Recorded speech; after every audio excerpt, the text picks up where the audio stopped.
হিন্দু ভাই, খ্রিস্টান ভাই, বৌদ্ধ ভাইদের বলি, তোমাদের উপর এতদিন যে অত্যাচার মাঝে মাঝে হয়েছে সে আমি জানি, ভবিষ্যতে সে অত্যাচার হবে না।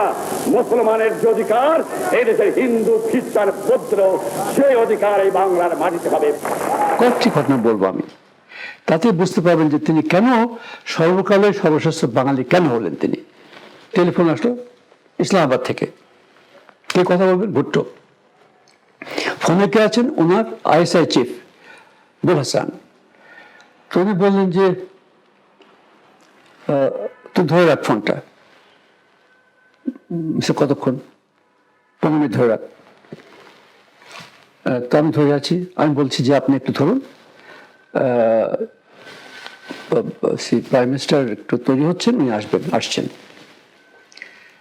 বঙ্গবন্ধু আসছেন, একটু ধরতে বলুন।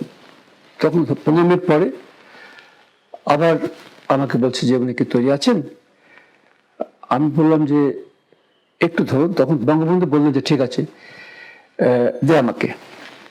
তিনি প্রথমে ধরেই বললেন কি শোনেন, যে Bhutto, I have told you that you have to learn politics from me. You do not understand politics of Pakistan. Then you would have agreed with me when I won the election. You did not. তখন ভুট্টো বলছে কি শুনেন, যে না, তোমার সঙ্গে কথা হলো, তুমি প্লিজ কনসিডার করো, আমাদের সঙ্গে একটা সম্পর্ক তুমি রাখো, যে কোনো রকমের সম্পর্ক রাখো একটা। ইংলিশে বলছেন তিনি। আর mad, you are crazy. Bangladesh is a sovereign independent nation, and you are a sovereign country. You are Pakistan. You live with Pakistan. And this is my country. এই যে 15 মিনিট ধরে রেখেছেন কেন বলেন? এটা কিন্তু ওনার একটা স্ট্র্যাটেজি।